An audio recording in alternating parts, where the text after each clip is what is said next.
Just 7 months after her final deployment, the USS Enterprise made her final voyage home. And this return had special significance. The iconic ship pulled into Newport News Shipyard this morning, the same place it was built more than 50 years ago. Chopper 10 is showing you the view right now. That final voyage, bittersweet for the thousands of shipbuilders and their families who had invested a lot in the Big E.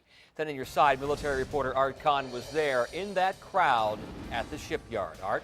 Yeah, Tom. He's here now with a story with more on this. This is the final chapter, Art? Yeah, yes and no, Tom. As you just mentioned, it's hard to close the book on USS Enterprise. I was aboard about a year ago when the ship's air wing flew on for the final combat deployment. I was aboard Enterprise when that same air wing flew off the ship for the last time. And last December, I, along with about 12,000 other people, attended the inactivation ceremony for Enterprise at Naval Station Norfolk.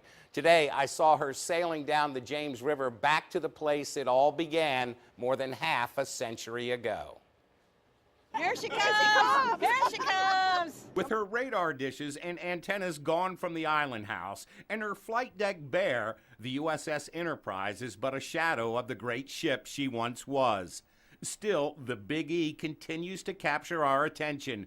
Bobby Deese's husband is one of the honored guests aboard the ship for the last ride home. He designed her, and then when it was built, he went on the trial trip and worked on her for a little while after that. And now a new generation of shipbuilders at Newport News will perform the first ever defueling of a nuclear aircraft carrier. We started with the hardest one, 8 reactors to defuel, but we certainly know Enterprise well. In fact, a large portion of the workforce at Newport News has worked on Enterprise at some point in their career at the shipyard. But I did some crane rigging on it, and I did some rigging down in the ship. Shipbuilder Calvin Polk has been at Newport News more than 40 years, and Enterprise is like an old familiar friend to him.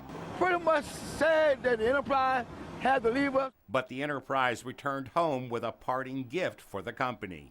Got about 400 people working hourly wise. We're going to peak up to about 1,200 in about a year or so from now. We feel that we're very lucky amongst all the people in this industry. An industry that just a few short months ago was talking about layoffs and contract delays.